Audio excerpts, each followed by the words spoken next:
Nous avons dans Lyon un lieu assez exceptionnel. C'est une structure à part entière, exceptionnelle parce qu'elle est unique à la LEFPA, parce qu'on est à une dimension très humaine, très familiale.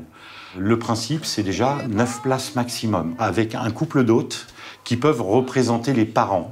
Elle est unique aussi parce qu'elle accueille un peu un concept de ferme. Elle a des animaux et les enfants participent effectivement aux soins, à l'accompagnement des animaux.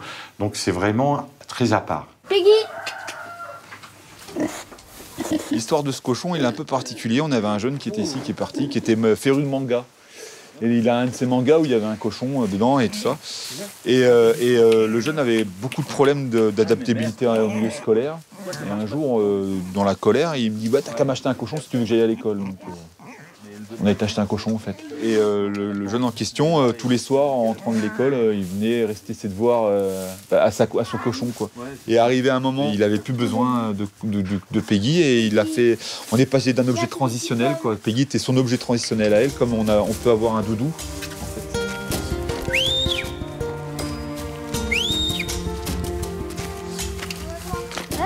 Donc on a 4 poneys avec 4 comportements différents. Plus tranquille, c'est comme nuage. Voilà.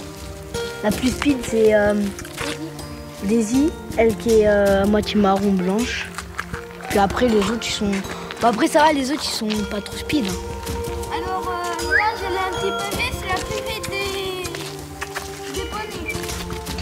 Ah, tu me mords pas, toi. Les animaux, on les prend en fonction de ce qu'on attend de notre entretien avec l'enfant. En fait. Si on veut aller parler de la mort, on va prendre un animal qui est vieux. Et on va préparer l'enfant au départ de l'animal. Et ça va être juste le médiateur en disant voilà, Nuage, elle a 31 ans, tu sais, un poney, ça va 35 ans, et on va évoquer la mort avec l'enfant. Voilà. Si on veut évoquer la fougue, on va prendre plutôt Daisy. Daisy qui peut faire n'importe quoi d'un seul coup, cabrer, revenir, faire un câlin, repartir, voilà. Et on va identifier la fougue de Daisy avec la fougue de l'enfant à l'instant T. Après, c'est pas une science exacte non plus. Parce qu'on y va aussi à tâtons, parce qu'il y a ce que nous on attend de l'entretien et ce que l'enfant va nous laisser, où l'enfant va nous laisser aller en fait. Et ben, au final, on a des enfants, on peut prendre un Esteban qui n'acceptait aucun animal, voilà, qui pouvait se montrer même d'ailleurs relativement méchant avec les animaux. Aujourd'hui, c'est l'un des bras droits malgré son jeune âge, hein, il a 9 ans, voilà. Et on a vu et on voit régulièrement des enfants revenir entre guillemets à la vie grâce aux animaux. Et effectivement, c'est un élément moteur du projet de ce lieu de vie. La reprise du lieu de vie, c'est nous qui l'avons monté avec le directeur territorial et on l'a vécu pleinement parce qu'on s'est senti investi d'une mission. Et voilà, donc on l'a fait avec ma femme, on l'a fait avec nos enfants parce qu'on a nos propres enfants qui vivent aussi. C'est pas un sacerdoce, voilà, on prend notre mission à cœur, vraiment, on la prend à cœur. Mais si on n'a pas envie de le faire, il faut surtout pas se lancer dans des aventures comme ça, parce que ça demande beaucoup d'exigences personnelles à la fois, et puis il y a quand même une notion de sacrifice. On est quand même sur une vraie vocation là, voilà. C'est pas elle, c'est Flash, elle a commencé. On a Mathéo qui est là depuis 6 ans et qui est encore jeune parce qu'il a que 14 ans, mais on a des enfants qui sont partis ici, ils avaient 19 ans, donc voilà. Et on a eu très peu de départs provoqués en fait.